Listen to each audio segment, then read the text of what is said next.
네, 안녕하세요. 권상구입니다. 이번에는 2022년도 하반기 건축사 3교시 구조계획 답안 해설 그 첫 번째 지문 읽기를 한번 해보겠습니다. 네, 뭐 답안 해설에 대한 거는 형식이 유사하기 때문에 바로 이제 답안 해설을 한번 해보죠. 보시면은 이번에 출제된 기출문제의 전체적인 지문 조건 내용입니다. 굉장히 많죠. 빽빽합니다. 구조 문제가 최대 한 1시간 안에는 해결이 돼야 단면을 들어가시는데 영향이 별로 없는데 이렇게 지문 조건도 많고요. 그 다음에 보시면 현황도, 대지 현황이라든지 관련된 도면이 내용이 많아지고 있습니다. 마치 여러분들이 단면 계획을 하실 때, 3교시 단면 계획을 하실 때 출제되는 그런 단면의 도면 양 정도 꼼꼼하게 이것저것 표현되어 있는 것들이 많습니다. 그러니까 이런 것들 놓치시면은 문제를 해결하시는 게 쉽지는 않은데 어쨌건 전체적으로 부담스럽다는 거. 네, 지문 내용이나 현황도가 굉장히 많습니다.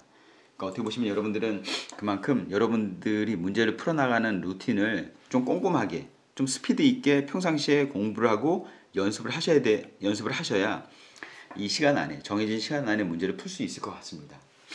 자, 다음은 답안 작성지죠. 답안 작성지를 보시면 눈으로 한번 쑥 훑으시는데 1층 구조평면도, 3층 구조평면도. 요즘에는 그 스타일이 문제를 출제하는 스타일이 구조평면도 하나도 사실은 조금 적다고 느끼는 것 같아요. 최소한 2개. 구조평면도를 작성해야 되는 양도 2개에다가 단면 상세 정도 하나 정도가 요즘에 많이 출제되는 형식인 것 같은데 이번에는 전이보 기둥 접합부 백은도하고 지중보 백은도 이렇게 백은도를 2개나 서로 다른 스타일의 백은도를 2개나 요구하고 있어요. 그래서 상대적으로 여러분들이 작도해야 되는 양이 적지 않다라고 하는 거 느끼시면 되고요. 다음으로 넘어가면 이제 자, 딱 보시면 여러분들이 이제 이번에 나온 문제가 어떤 형식이었습니까? 자, 앞에를 잠깐 보시면 느낌이 어때요? 쫙 보시면 철골은 아닌 것 같죠? 여러분들이 쭉 보실 때 여기 보시면 전이보에 대한 단면 기호가 나오는데 백은 기호가 주어집니다. 그러니까 올해 2022년도 하반기 문제는 무슨 문제다? RC 형식의 전단벽 전이보 문제다라고 하는 거를 빠르게 캐치하실 수가 있어요. 그래서 이렇게 지문에 대한 어떤 빠른 스캔만으로도 이 구조 형식이 어느 구조 형식인지를 알 수 있습니다. 그래서 이번에 출제된 형식은 전이보 전단벽 문제였습니다. 그래서 전이보 전단벽 문제에서 여러분들이 일반적으로 해결해야 되는 아이템들에 대한 거를 먼저 머릿속에 쭉 그리실 필요가 있어요. 그래서 그 내용들을 이쪽에다 뽑아 놓으면 사실 전이보 전단벽 문제가 나오면 여러분들이 작도해야 되는, 여러분들이 고민해야 되는 아이템들이 많지는 않습니다. 보시면 여러분들이 구조계획을 하는 순서라고 해서 제가 항상 적어드리는데 제가 일반적으로 적어드리는 순서를 좀 더 세분화하면 0번부터 17번까지 총 18개의 단계로 이렇게 나눠질 수가 있는데 그 중에서도 전이보 전단벽 문제 나오면 해결해야 되는 아이템이 많지는 않습니다. 많지는 않아요. 그런 느낌을 가지시고 주로 이제 여기서 중요시 되는 거는 기둥이겠죠? 이 기둥에 대한 내용. 그 다음에 나머지 전단벽에 대한 해결 방법. 그 다음에 전이보 전단벽 문제니까 이 큰보 작은보에 대한 해결 방법. 이 정도만 해결을 하시면 여러분들이 해결해야 되는 아이템이 많지는 않습니다. 가지수가. 그런 걸 염두에 두신 다음에 한번 보시죠. 다음으로 넘어가면 이 문제의 특징은 자 일단 여러분들이 기둥에 대한 걸 얼마나 빠르게 정확하게 해결할 수 있느냐가 관건입니다. 관건입니다. 그 다음 두 번째로 이 문제의 특징이 뭐냐면 백은은 일반적으로 많이 나왔는데 그 중에서도 특히 뭘 콕 집어서 얘기하고 있다?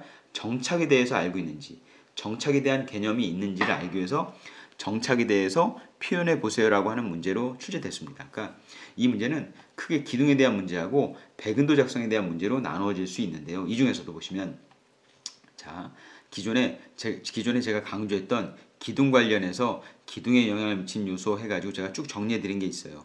1번 주차 차량 동선, 2번 캐노피 캔틸레버, 3번 방위, 4번 기둥이라든지 벽체, 5번 기존 건축물과의 동선 연결 여기다가 추가하면 브릿지, 그 다음에 6번 사선, 정북 채광. 이거는 제가 앞서서 설명드린 적이 있지만 정북 채광 그 내용 자체가 중요한 게 아니고요. 이런 어떤 사선 제한을 받으면 건물이 어떻게 됩니까? 위로 올라갈수록 셋백이 되죠. 그런 형태의 문제가 나왔을 때를 얘기하는 것이고 이 6번은 한 번도 출제된 적은 없습니다. 기출로서. 근데 한번 생각해 보실 필요는 있다는 거죠. 왜요?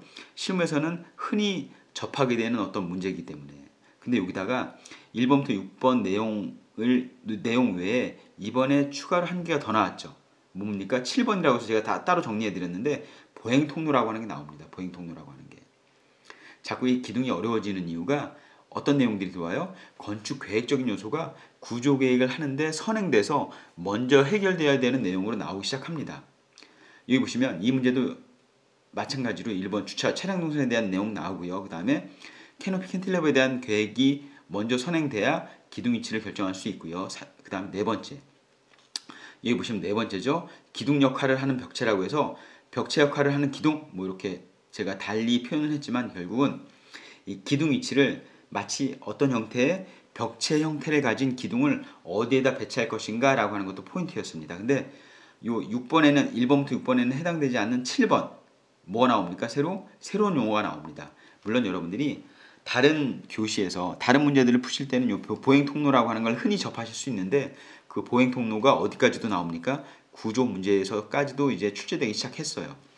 계획적인 요소가. 그래서 이제 기존에 정리했던 6가지 기둥에 영향을 미치는 아이템 말고 7번째로 요 보행 통로라고 하는 것도 하나 더 추가가 돼야 되겠죠. 이제 추가가 돼야 됩니다. 일단 여러분들이 기출된 문제의 아이템들은 공부하시면서 계속 연습하시거나 개념을 생각하셔야 됩니다. 언제 또 나올지 모르기 때문에. 그렇죠. 그래서 이 기둥 관련해서는 일반적으로 우리가 기둥에 대한 중요성은 강조를 해드리는데 이번에는 특히나 보행 통로 관련된 연결된 문제가 나왔다라고 하는 거 한번 확인해 보시고요. 그 다음에 말씀드렸던 것처럼 배근 결정하시는데도 정착 관련된 것들이 나오기 시작했다라고 하는 거 정도 빠르게 지문이라든지 현황들을 보시고 이 내용까지는 머릿속에 빠르게 스캔을 하셔야 됩니다. 그래서 이 구조 형식이 뭐가 나왔냐가 중요한 게 왜 중요하냐면 이 각각의 보기동 시스템으로 나왔는지 전이버 전담형 문제가 나왔는지 일반 철골이 나왔는지 경량 철골이 나왔는지에 따라서 여러분들의 문제 풀어나가는 패턴이 달라진다고 했습니다. 패턴이 뭐가 중요한지가 달라진다는 얘기죠. 그걸 빠르게 염두에 두신 다음에 이제 문제를 한번 읽어 나가기 시작하죠. 자, 이제부터 이제 문제를 읽어 나갑니다. 지문 조건을. 자, 보시면 제목은 한번 쭉 읽고 그냥 넘어가시면 되는데 이 필로티라고 하는 거 체크하시면서 뭘 연상하시라고요? 전이버 전담벽 문제가 나왔구나라고 하는 거. 그 다음에 요 문구가 조금 낯설어요. 주거복합 건물. 주거복합이라고 하면 좀 커 보이죠? 우리는 주상복합, 제가 느끼는 요 단어의 느낌은 주상복합, 굉장히 규모가 크고 고층인 건물이 나왔나 싶지만 그건 아니고요. 이 주거복합이라고 하는 거는 사무실하고 그 다음에 주거공간이 같이 나왔다라고 하는 의미에서 주거복합 건물이라는 의미로 표현된 것 같습니다. 문제 푸는 데는 중요하지 않습니다. 어쨌건 필로티가 중요하죠. 필로티 형식이라고 하는 거. 자, 그래서 과제 교요를 한번 읽으면 필로티 주차장이 있는 주차장이 당연히 나오는군요.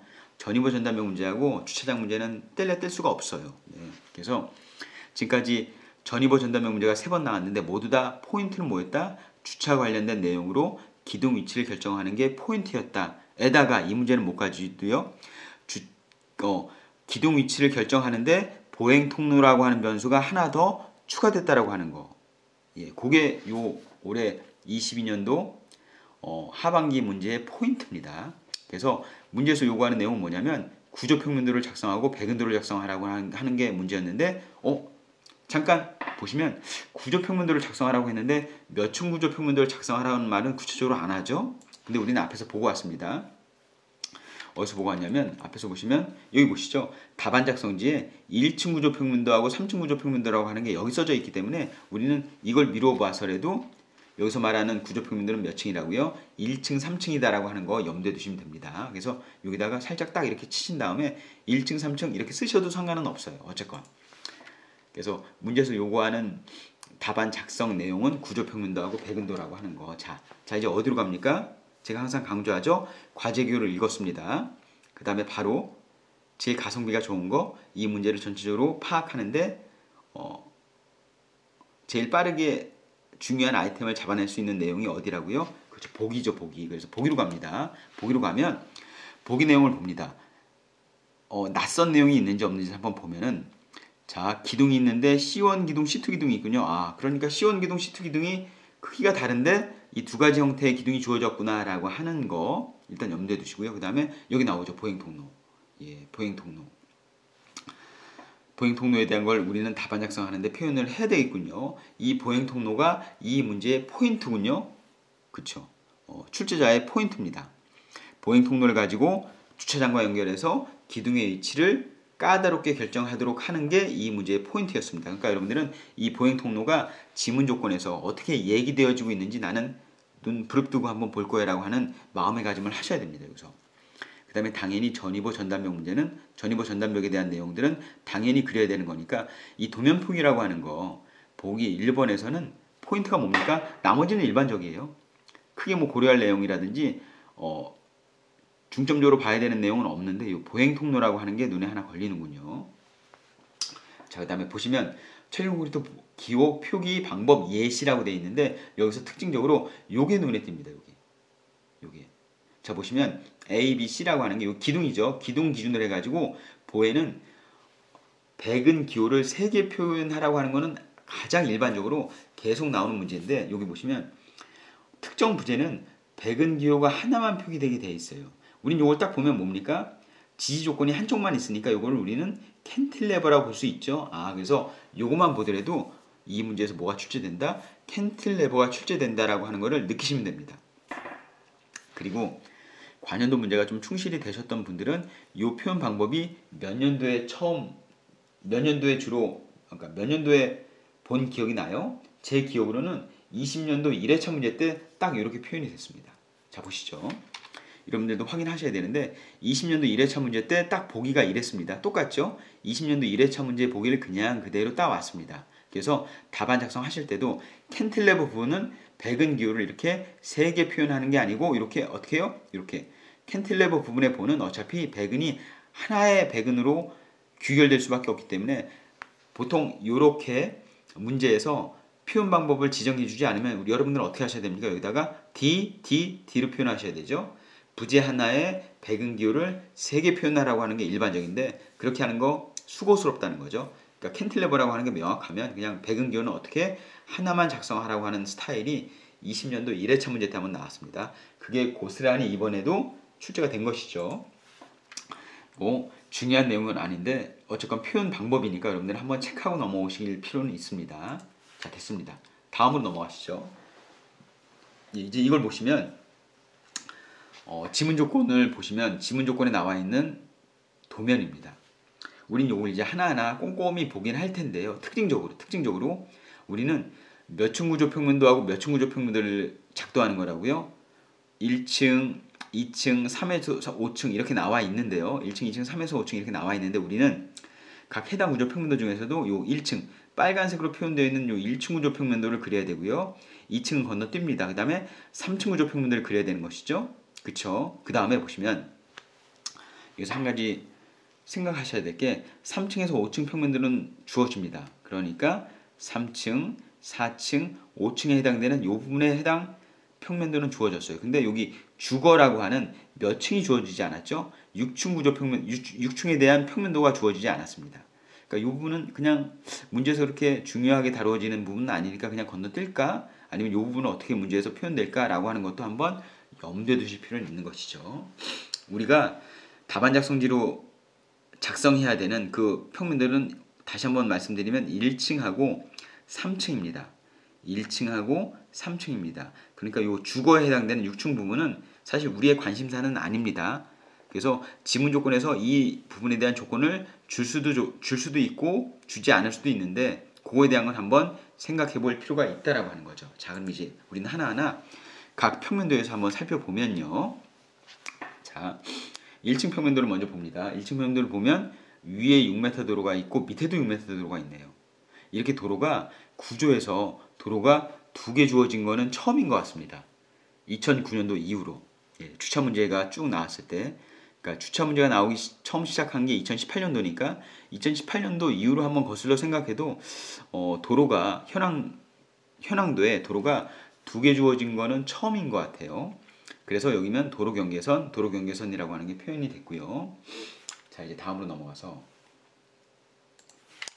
그 다음에 두 번째로 왼쪽하고 오른쪽에는 대지경계선이라고 해서 주어졌군요. 그러니까 여러분들은 도로경계선하고 대지경계선에 대한 건 최소한 구분을 하셔야 되는 것이고요.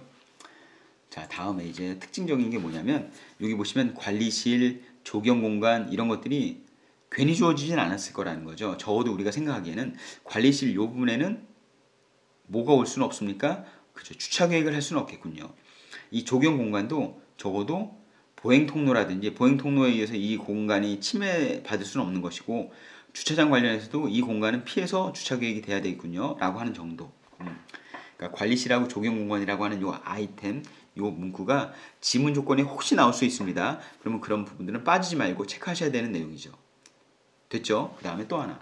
보시면은 2층 평면도를 보시면 1층하고 구분을 지었을 때 다른 거는 뭐 달리 이상한 건 없는데 여기 보시면 코아 부분이 1층에서의 코아 크기하고 2층에서의 코아 크기로 봤을 때 계단실이 좀 줄어드는군요. 이 부분에서. 이런 부분들 빠지지 말고 한번 체크해 보시는 게 중요해 보입니다.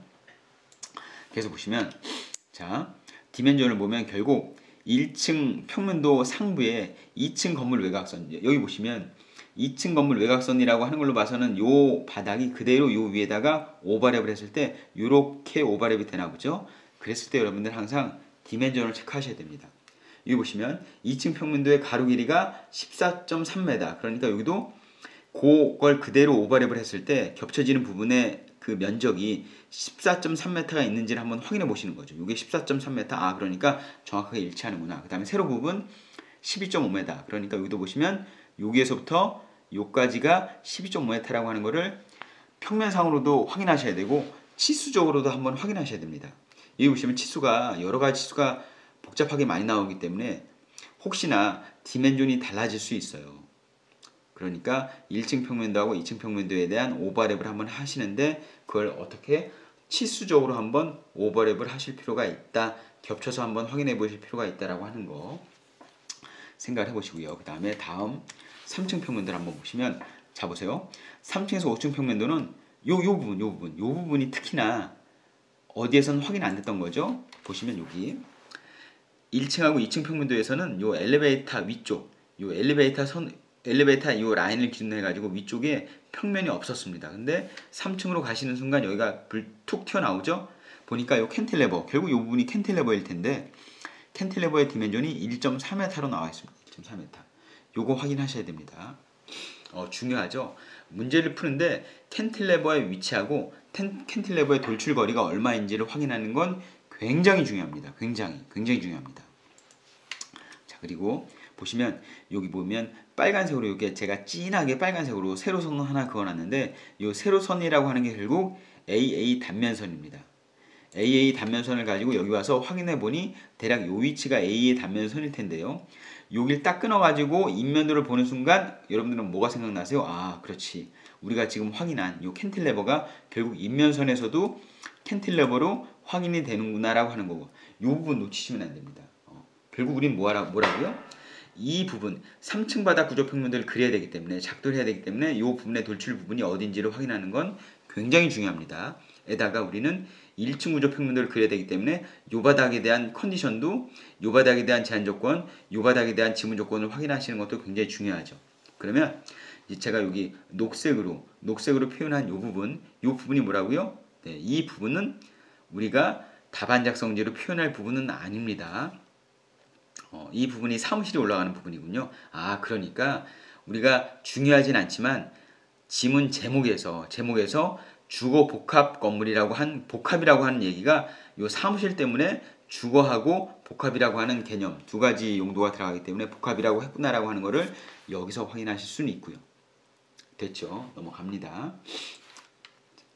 그 다음에 이렇게 돼서 이제 답안 작성지를 봅니다. 우리가 이제 대략적으로 쭉 봤어요. 그 다음에 1층 구조 평면도, 3층 구조 평면도는 그려야 되고 아, 우리가 앞에서 확인했던 것처럼 여기가 캔틸레버 부분이구나 라고 하는 거 확인하실 수 있고요. 그 다음에 전이보 기둥, 그 다음에 지중보에 대한 배근도도 앞으로 해야 되겠구나 라고 하는 거 확인하시면 됩니다. 자, 그래서 이 부분들 다시 한번 확인했습니다. 이 부분들 중요하다고 하는 거. 자, 이제 넘어옵니다. 자, 지금까지는 대략적으로 봤어요. 과제 개요를 읽었고요. 그 다음에 보기하고 지문 조건의 보기에 대한 내용들, 그 다음에 현황도에 대한 건 확인을 했습니다. 이제 여러분들은 뭐예요? 출제 지문을 이제 구체적으로 하나하나 꼼꼼히 확인해 보셔야 되는 거죠. 자, 이제 확인합니다. 지문 조건을. 자, 먼저 2번 계획 조건에서 1번 계획 기본사항 보시면 6층, 3에서 5층, 2층, 1층에 대한 것들은 쭉 한번 읽어보시면 돼요. 근데 여기서 한 가지 확인해 보시면, 자, 6층에 대한 게 뭐에는 없었습니까? 지문 현황도에는 없었어요. 근데 지문 조건에 나오는군요. 도면으로는 제시가 되지 않았지만 여기 보시면 지문 조건에는 6층 주거 한 세대로만 구성, 해당 세대는 5층과 동일. 이게 무슨 내용일까요? 한 번은 확인하고 넘어오셔야 된다는 거죠. 자, 다시 한번 봅니다. 위에 보시면, 자, 우리가 요 6층에 대한 게 말로 주어집니다. 한 세대로 구성. 그러니까 요 밑에는 두 세대로 주어졌는데 요 주거 부분, 6층 부분은 한 세대로 구성되어 있고요. 그 해당 세대는 5층과 동일하다고 했습니다. 그러니까 5층은 당연히 세대로 보면 두 세대가 주어졌는데 그 두 가지 세대 중에서 요 밑에 있는 세대가 몇 층에는 연속됩니까? 6층에는 연속돼서 주거로 표현된다는 거죠. 우리가 여기를 딱 잘라서 요 붉은색으로 표현되어 있는 요 세로 부분을 딱 잘라서 인면도를 보면 요 해당되는 부분이 바로 어디에 해당됩니까? 6층 주거에 해당된다는 거죠. 6층 주거. 문제에서는 그걸 설명하고 있습니다. 6층 주거다라고 하는 거. 그러니까 위에 세대, 밑에 세대 중에서 밑에 세대가 6층으로 연속되는구나 라고 하는 거. 이 문제를 푸는데 중요하진 않지만 이런 지문 조건이 나오면 혹시나 이런 지문 조건이 문제 답안을 작성하는데 영향을 미칠 수도 있기 때문에 여러분들은 한 번은 확인하고 넘어가셔야 된다라고 하는 거. 이 기출문제에서는 중요한 내용은 아니었습니다. 자, 이제 넘어가시죠. 그래서 1층, 2층, 3에서 5층, 6층에 대한 주거는 우리가 확인했기 때문에 일단 지웁니다. 답안을 작성하는데 그렇게 중요한 아이템은 아닌 것 같습니다. 자, 2번으로 넘어가서 2번 보시면 이제 주차 관련 사항이 나오죠. 나올 게 나왔죠. 주차 대수 8대로 하라고 한다거나, 근데 장애인 주차에다가 특이한 게 나오죠. 특이한 게 평행 주차라고 나옵니다.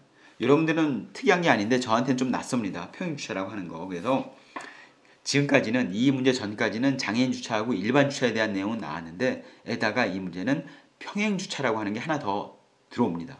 그래서 이 주차 구역에 대한 디멘전, 크기는 여러분들이 저보다 더 잘 아실 거고, 그래서 요 내용, 주차 관련 내용은 어디로 들어간다고요? 당연히 기둥으로 들어가는 것이죠. 기둥. 그래서 여러분들은 이 내용을 기둥으로 정리해 놓습니다. 이렇게. 그러니까 기둥 계획에 주차 관련 내용이 들어갑니다. 자, 이제 구조 기본사항 보시면 1층에서 2층은 철문 콘크리트 라멘조약, 그러니까 보기등 시스템인 것이고요. 3에서 6층은 전이보 전단벽 문제에서 전단벽 구조로 되어 있구나라고 하는 건, 이건 우리가 익히 이제 알고 있는 내용이기 때문에 지웁니다. 지우고요. 3번 전단벽. 벽체 두께는 200mm야. 우리가 전단벽을 신설할 일이 있을까 없을까 아직 잘 모르겠습니다. 이 문제에서 요구하는 사항이 신설 전단벽을 계획하라고 하는 내용이 나온다고 하면 벽체 두께 200으로 여러분들은 벽을 그려 넣으셔야 되니까 이 내용도 필요한 내용이긴 한데, 그렇지 않다면 사실 이 내용은 대부분 문제에서 주어졌을 테니까 여러분들이 직접 전단벽을 그릴 필요는 없으니까 두께 200mm라고 하는 게 그렇게 중요한 내용은 아닙니다. 하지만 잘 모르겠다는 거죠. 그래서 넘어가는 거고요. 잘 모르는 거 그냥 놔둡니다.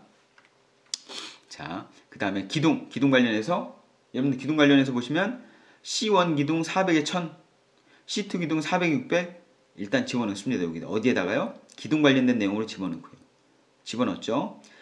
앞에서 언뜻 기억이 나죠. 보기에서 기둥이 두 개 있었는데 크기가 달랐던 기억은 납니다. 그게 구체적으로 이제 기둥의 크기가 여기 나오죠. 400에 1000짜리 기둥이 하나 있고요. 400, 600짜리 기둥이 있습니다. 그 다음에 지중복, 요거 체크하셔야 되죠. 포인트입니다. 지중복.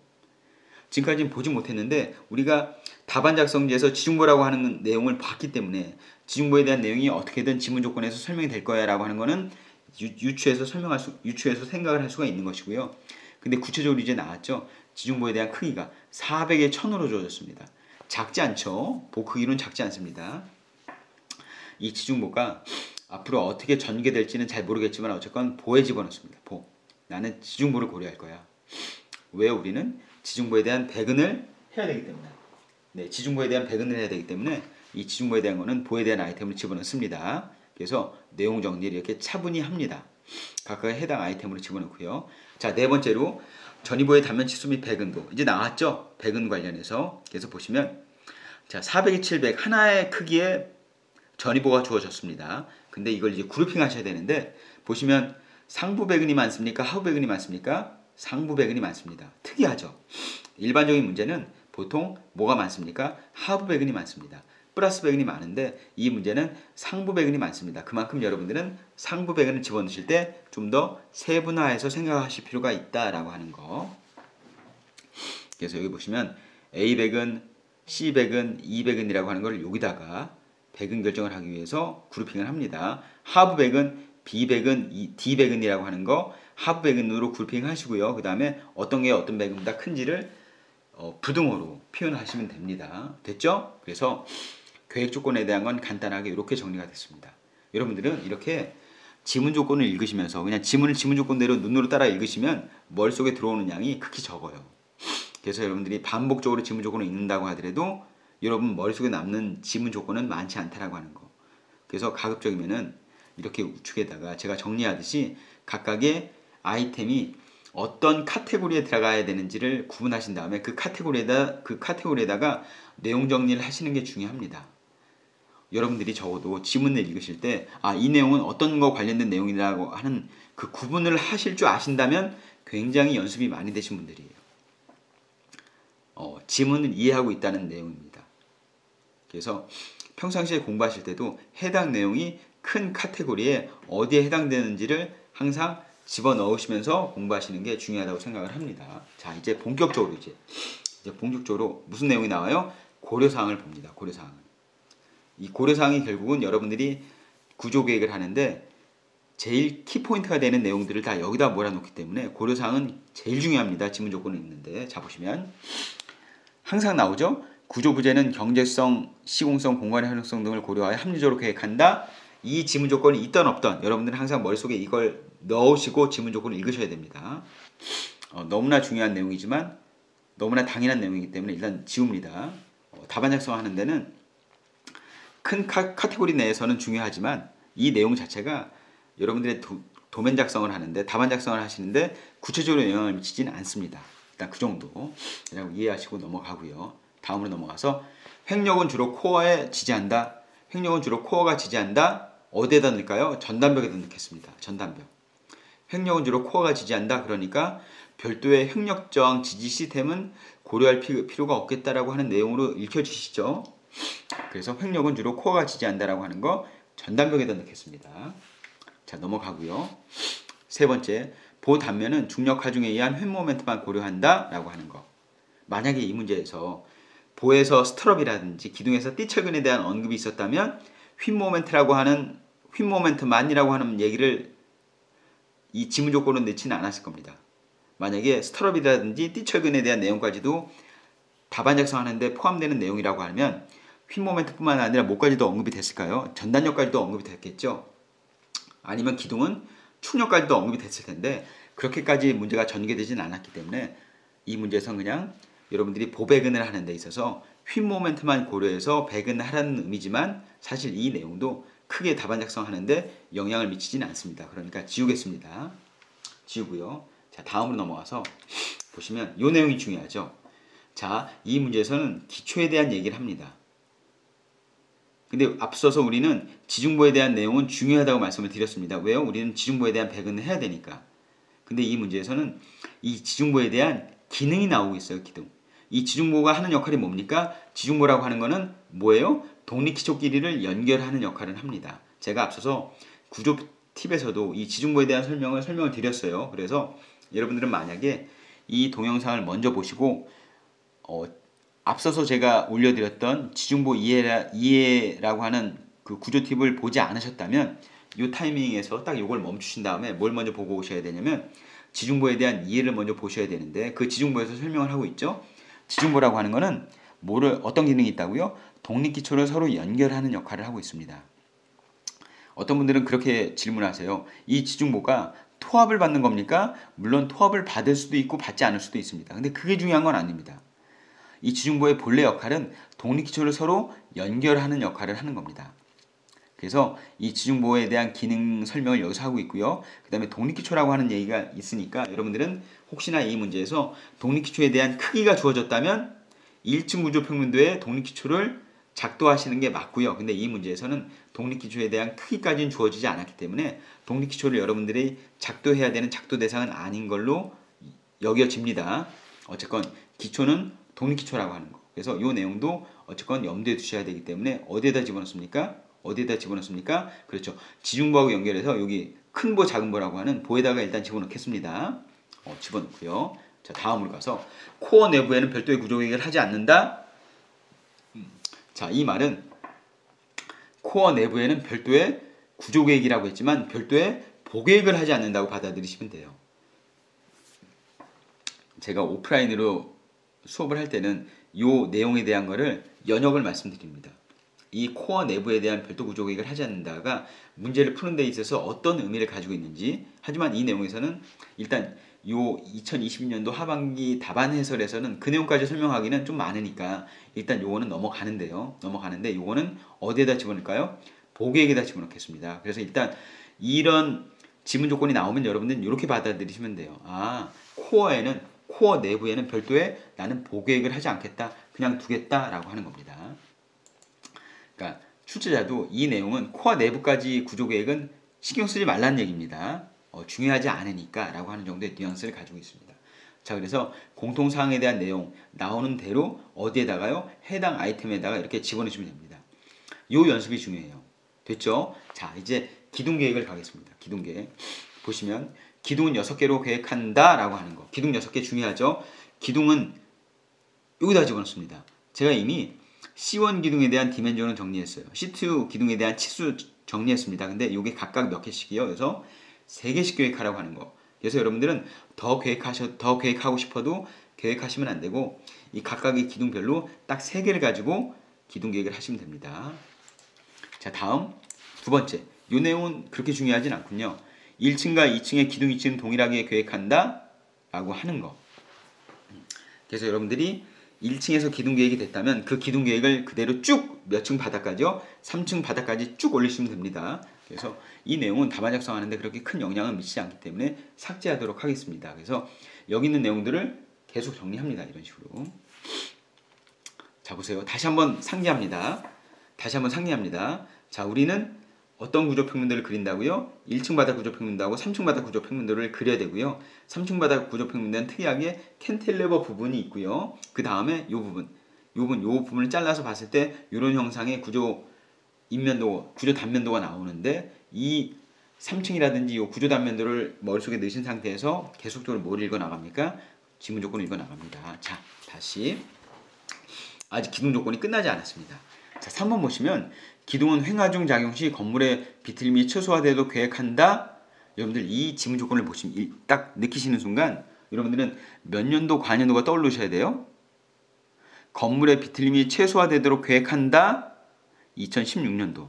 2016년도의 포인트였죠. 2016년도에서 추주자의 의도 중에 가장 중요한 의도 중에 하나가 건물의 비틀림이 최소화되도록 뭘 계획해라? 전단벽을 계획해라. 신설 전단벽을 계획하라고 하는 게 중요한 아이템이었습니다. 그게 계속 나왔습니다. 그 이후로. 근데 그때는 전단벽이었죠. 근데 그 전단벽이 하는 역할을 이번에는 뭐가 수행하라고요? 기둥이 수행하라고 하는 겁니다. 기둥은 기둥 아닙니까? 전단벽하고 기둥하고 어떻게 같습니까? 라고 질문하신 분들이 계신데 여기 보시면 기둥 중에서도 요 C1 기둥은 기둥의 폭 대비 길이가 굉장히 길죠. 400에 1000이니까. 여러분들이 느끼기엔 마치 어떤 느낌일 수도 있어요? 전단벽 형상이네 라고 느낄 수도 있습니다. 결국 이 말은 기둥은 횡화 중 작용 시 건물의 비틀림이 최소화되도록 계획하라고 하는 말은 무슨 기둥을요? C1 기둥을 건물의 비틀림이 최소화되도록 계획하는데 어디에다 계획해야 효과적인 거야? 라고 물어보는 겁니다. 그래서 여러분 보시면 이 3번 지문 조건에서 이 기둥이라고 하는 거는 어떤 기둥이라고요? C1 기둥을 의미합니다. C1 기둥. 물론 C2 기둥도 직사각형이기 때문에 전단벽이 하는 역할을 할 수 있습니다. 하지만 그 주된 역할이 C1 기둥이 하는 역할보다는 덜하기 때문에 우선순위를 결정하라고 하는 거죠. 그래서 C1 기둥의 위치를 가급적이면 어디에다 배치하는 게 효과적이겠다. 뭘 최소화하기 위해서? 건물의 비틀림을 최소화하기 위해서. 이런 개념으로 받아들이셔야 됩니다. 그래서 기둥에 대한 조건 여기 6개에 대한 건 여기다 넣습니다. 자, 다음 보시면 기둥 중심간 거리는 7m 이하로 한다. 여러분들이 이제 기둥 배치를 하신 다음에 그 기둥의 디멘전, 기둥의 간격을 한번 결정하셔서 재보셔야 되는 거죠. 근데 7m를 넘었다. 그렇죠? 7m를 넘었다고 하면은 여러분들은 기둥 계획을 잘못하신 거죠. 그래서 기둥 배치를 하신 다음에 7m 이내로 들어오는지를 한번 확인해 보실 필요가 있다라고 하는 거예요. 여기다 집어넣습니다. 자, 다음. 자, 5번. 아직도 안 끝났군요. 기둥 조건이 아직도 안 끝났습니다. 여러분 보시면 기둥이 얼마나 중요하면 기둥 조건을 6개나 주어지고 있습니다. 6개나. 결국 이 문제는 이 문제는 주차하고 보행 통로를 고려해가지고 기둥이 계획되는 순간 이 문제는 끝나는 것입니다. 그만큼 기둥 계획이 중요해요. 요즘에 출제되는 문제들의 흐름인 것이죠. 기둥 위치를 어렵게, 여러분들한테 가급적이면 혼란스럽게 문제에 주어지자라고 하는 게 최근에 출제되는 문제들의 경향입니다. 자, 그래서 언제 나오나 했습니다. 보행 통로에 대한 내용이. 1층에는 6m 도로 요 간, 여기다 동그라미 치세요. 간. 혹시나 6m 도로가 두 개가 주어진 걸 모르셨다고 하더라도 요 텍스트를 보는 순간 6m 도로를 난 하나만 보고 왔는데 6m 도로가 두 개였어? 다시 한번 가서 확인하셔야 됩니다. 6m 도로가 몇 개라고요? 두 개라고 했습니다. 그래서 1층에는 6m 도로 간이라고 하는 요 간이라고 하는 거가 중요하고요. 폭 2m 이상의 보행 통로를 확보하다라고 한다라고 하는 거. 그래서 폭 2m 이상의 보행 통로를 어디에다 집어넣는다고요? 그렇죠. 기둥 계획하는데 반드시 집어넣으셔야 됩니다. 그래서 여기다가는 5번 텍스트에다가는 별표인 것이죠. 그렇게 강조했던 우리가 보기에서도 보고 왔던 보행 통로가 여기에서 설명이 되어지고 있습니다. 우리는 이 보행 통로를 좀 더 빠르게 이해하기 위해서 뭘 먼저 보고 왔어요? 보기 1번을 먼저 보고 온 이유가 그 이유 때문에 그렇습니다. 자, 넘어갑니다. 6번. 코어 벽체는 기둥을 계획하지 않는다. 결국 코어 벽체에는 기둥을 계획하지 않는다. 그러니까 벽체가 있는 곳에는 추가로 기둥을 계획할 필요가 없어. 나머지 부분에다가 우리는 기둥 6개를 계획할 거야 라고 하는 거. 그래서 이것도 어디에다 집어넣습니까? 기둥에다 집어넣습니다. 자, 보시면 기둥이 계속 많아져요. 주차구역에 관련된 것도 기둥 순수한 내용도 기둥, 보행 통로도 기둥, 그 다음에 코어 벽체하고 관련된 것도 기둥 조건이 굉장히 많아지죠. 됐습니다. 그래서 이 문제에서는 기둥 조건을 순수하게 6개나 줬어요. 자, 다음으로 넘어갑니다. 자, 전이보 계획, 3층 전이보 계획, 기둥 및 상부 전단벽에는 기둥 및 상부 전단벽에 부합하는 전이보를 계획한다. 그렇게 하지 말라고 해도 우리는 그렇게 할 겁니다. 그래서 답안 작성을 하는데 크게 중요하진 않습니다. 넘어가고요. 두 번째, 전이보의 캔틸레버 길이는 1.5m 이하로 한다. 이 지문 조건은 3층 전이보 계획에 넣었을지언정 이 캔틸레버에 대한 내용은 전이보 계획에 대한 관련 내용도 물론 포함되지만 더 중요하게는 무슨 계획에 대한 내용이라고요? 기둥 관련된 내용입니다. 기둥 관련된 내용. 우리는 캔틸레버를 피해서 기둥을 계획해야 되기 때문에 이 내용은 3층 전이보 계획 관련된 지문 조건이지만 어디에다 넣는다고요? 기둥에다 넣습니다. 기둥에다. 그래서 여기다 넣죠. 전이보 캔틸레버는 1.5m 이하로 계획하라. 우리가 아까 보고 왔습니다. 몇 m까지요? 인면상으로 1.4m 디멘전을 보고 왔습니다. 그러니까 1.5m 이하로는 계획이 되겠네 라고 하는 거 염두에 두셔야 됩니다. 여러분들 어때요? 제가 지문 조건을 읽어 나가는데 지문 조건 하나하나에 대해서 꼼꼼히 읽어 나가죠. 이런 연습이 평상시에 되셔야 됩니다. 이런 연습이 평상시에 되시면서 속도까지도 높여 놓으셔야 지문을 빠르게 해결해 나가실 수 있어요. 이렇게 해결해 나가야 몇 분 안에 풀 수 있습니까? 아주 베스트한 사항이라고 하면 50분 이내로 단축하실 수 있고요. 최소한 1시간 이내에는 구조 문제가 완성이 되셔야 됩니다. 그러기 위해서는 이렇게 지문 조건을 꼼꼼하게 읽어 나가시는 게 평상시에 연습이 되셔야 돼요. 됐습니다. 자, 다음으로 넘어가세요. 전이보 설계 시 상부의 전단면 강성을 고려하지 않는다. 제가 이것도 강조해서 매번 설명드립니다. 이 지문 조건 때문에 어떤 고려사항들이 들어와요. 여기 보시면 여기 보세요. 3번에 제가 여기 표현해 놨죠. 상부 전단벽 강성을 고려하지 않음. 상부 전단벽 강성 고려 안함이라고 하는 내용은 무슨 의미냐면 상부 전단벽 하부에는 모두 뭘 설치하겠다고 하는 마음가짐을 가지셔야 되냐면 전이보를 설치하겠다. 전이보를 설치해야 되겠다. 나는 벽체 밑에는 무조건 다 전이보 설치할 거야 라고 하는 마음가짐을 가지라는 말과 동일합니다. 그래서 이 내용은 여기다 집어넣습니다. 자, 다시 4번 가시면 4분 가시면 이제 마지막이에요. 고려사항 중에 3층 전입호 계획 관련된 내용은 마지막입니다. 세대 내 모든 슬래브는 4변 지지 형식으로 한다. 4변 지지, 3변 지지, 2변 지지, 1변 지지가 어떤 의미를 가지고 있는지는 앞서서 전부 다 공부가 되셨다고 보고요.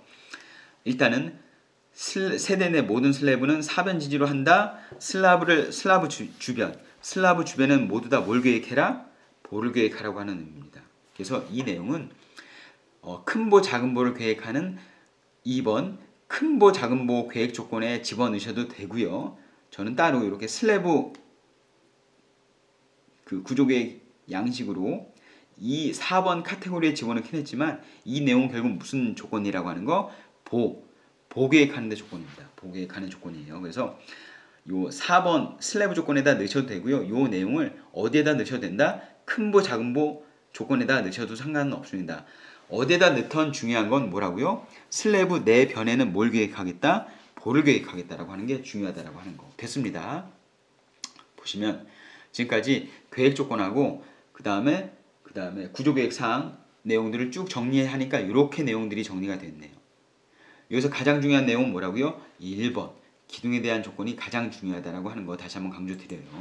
그래서 평상시에도 무슨 연습이 중요하다?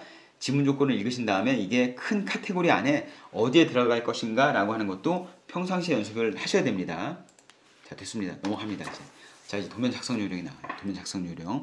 도면 작성 요령은 내용 파악이 됐다면 가볍게 읽어 나가시면 되는데, 자 보시면, 자 1층 구조 평면도를 작성하는 데는 기둥을 표시하셔야 되고요. 그 다음에 보행 통로도 보기에 보이는 것처럼 이렇게 표시하셔야 됩니다 라고 하는 것을 설명하고 있어요.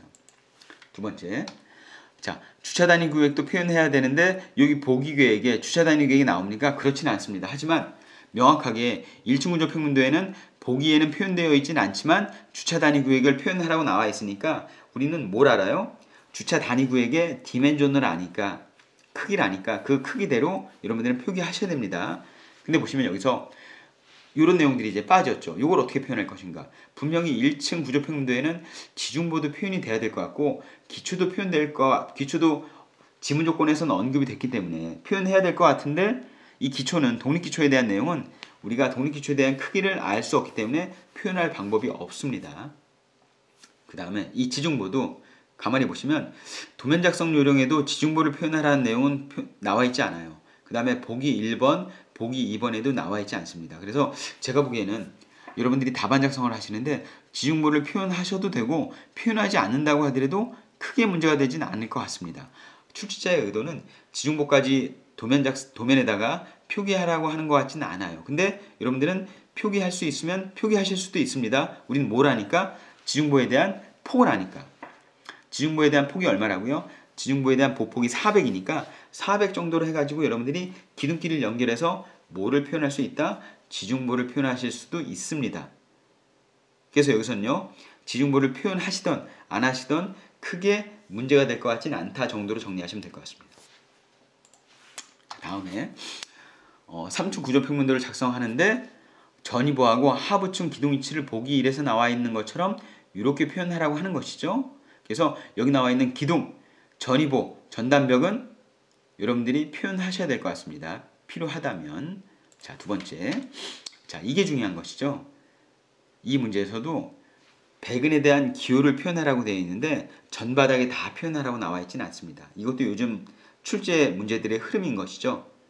배근에 대해서 그냥 기본 개념만 알고 있는지를 한번 체크해 보겠다고 하는 의미입니다. 그래서 여러분들이 기둥열을 계획하셨으면 그 기둥열에 해당되는 어느 보만요, 여기서 보면 큰 보에만, 작은 보가 아니고 큰 보에만 뭘 표시하라고요? 배근 기호를 표시하라고요.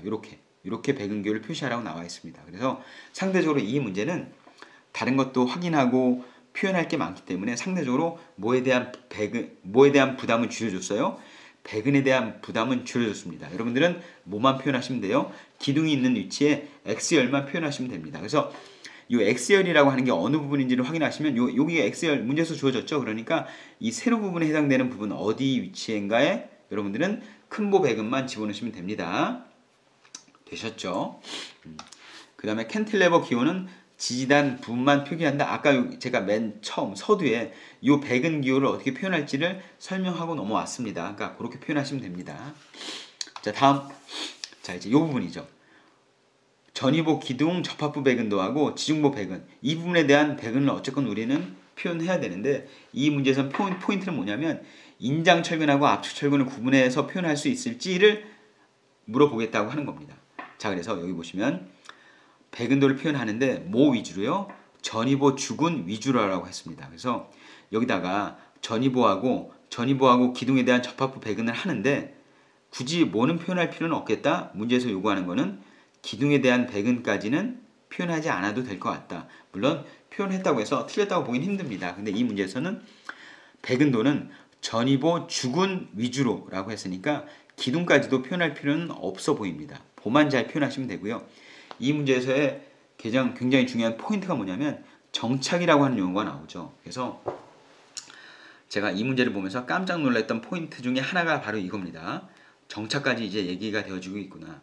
그래서 22년도 2회차 이후에 문제를, 그러니까 22년도 2회차 문제 이후로 시험을 보러 가시는 분들은 RC 문제에서 뭐를 추가적으로 꼼꼼히 공부하셔야 된다. 정착에 대한 개념까지는 머릿속에 넣어두신 다음에 그거에 대해서 응용까지도 가능해야 되겠다라고 하는 내용.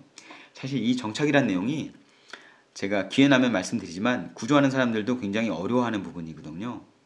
그래서 여러분들이 답안, 각 학원별 답안, 대안이라고 하는 걸 봤을 때 이 정착을 고려한 백은이 잘 이해가 안 되실 수도 있을 겁니다. 그래도 할 수 없습니다. 이제는 앞으로 이제 공부하시는 분들은 과연 정착이라고 하는 게 어떻게 고민되어져야 되고 그게 답안으로 어떻게 되어져야 되는 것까지는 염두에 두시고 공부를 하셔야 됩니다. 굉장히 큰 카테고리 하나가 여러분들이 공부해야 되는 아이템 안으로 쑥 들어온 겁니다. 그게 무슨 내용이에요? 정착에 관련된 내용입니다.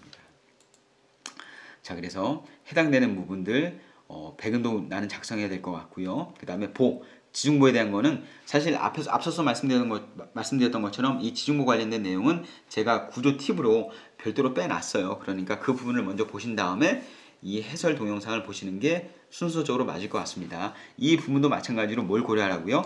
정착을 고려하라고 나옵니다. 정착을. 그래서 이렇게 여러분들이 아시면 될 것 같고요. 그래서 전체적으로 지문량이 많아서 좀 오래 걸렸습니다. 지문을 꼼꼼히 하나하나 읽는데, 자, 이제 마지막으로 정리합니다. 이 내용이 여러분들이 지문을 읽으시면서 꼭 염두에 두시거나 머릿속에 아니면은 텍스트로 정리해야 되는 내용들을 다시 한번 모아놓은 것입니다.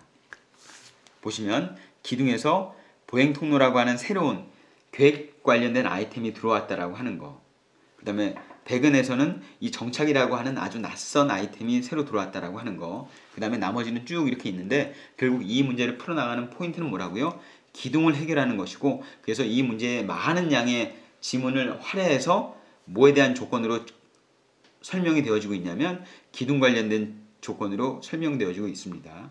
이 나머지 보에 대한 내용이라든지 슬래브, 전단벽, 백은에 대한 내용들은 비단 이 문제뿐만 아니더라도 다른 기출문제에서도 충분히 어때요? 설명되어지고 공부되어져야 되는 내용이기 때문에 이런 내용들은 일반적인 내용들이었고요. 여기서 기둥 관련된 내용들을 특히 여러분들은 염두에 두시라고 하는 거, 그 정도로 해서 지문에 대한 내용은 간략하게 읽는다고 읽는데도 그냥 넘어갈 수는 없기 때문에 꼼꼼히 하나하나 체크하다 보니까 시간이 상대적으로 많이 걸렸어요.